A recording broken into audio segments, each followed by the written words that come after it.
আজকে আমরা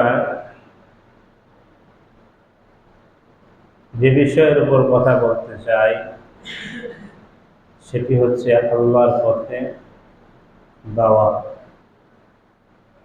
আল্লাহ পাক আমাদেরকে এ বিষয়ের উপর কথা বলার তৌফিক দান করুন।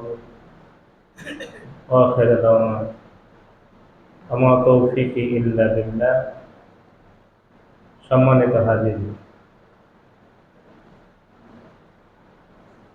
নিজের জীবনে ইসলাম পালন ও প্রতিষ্ঠা করার পরে নিজের আশেপাশে সমাজে তথা গোটা বিশ্বে ইসলামের দাওয়াত পৌঁছে দিয়ে আল্লাহর দ্বীনকে সমাজে প্রতিষ্ঠা ও বিশ্বে প্রতিষ্ঠার জন্য চেষ্টা করা একজন মুমিনের অন্যতম দায়িত্ব। তাহলে আগে ইসলামকে নিজের জীবনে প্রতিষ্ঠা করতে হবে, নিজে আগে ইসলামকে মানতে হবে। নিজে যখন আমি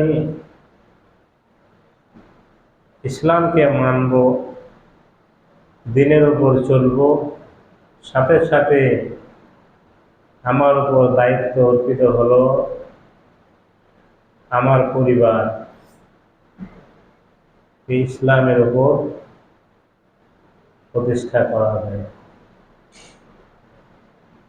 আমার পরিবার তথা সমাজ, রাষ্ট্র তথা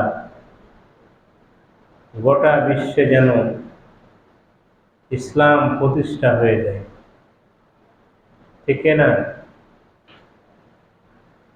এই জন্য আগে নিজেকে ইসলামের উপর চলতে হবে।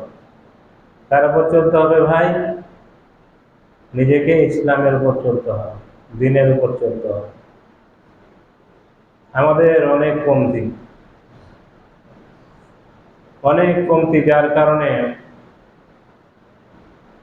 আমাদের সমাজ, আমাদের ফ্যামিলি, আমাদের দেশ, এগুলোর মধ্যে হাজারো কমতি দেখা যায়, ঠিক না? সম্মানিত হাজিরিন, কোরআন এবং হাদিসে দ্বীন প্রতিষ্ঠার এই দায়িত্বকে ন্যায়ের আদেশ, অন্যায়ের নিষেধ, আল্লাহর পথে দাওয়াত, তাবলীগ, ওয়াজ, নসিহত, দ্বীন প্রতিষ্ঠার জন্য যা করবেন, জিহাদ, সবগুলিকে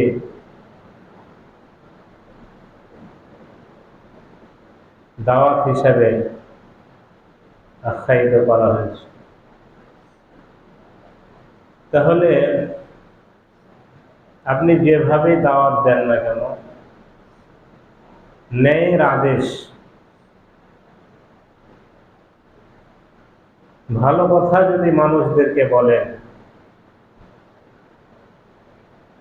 মানুষদেরকে যদি আল্লাহর হুকুমের দিকে বলেন, রাসূলের তরিকার দিকে বলেন, ইসলামের দিকে বলেন,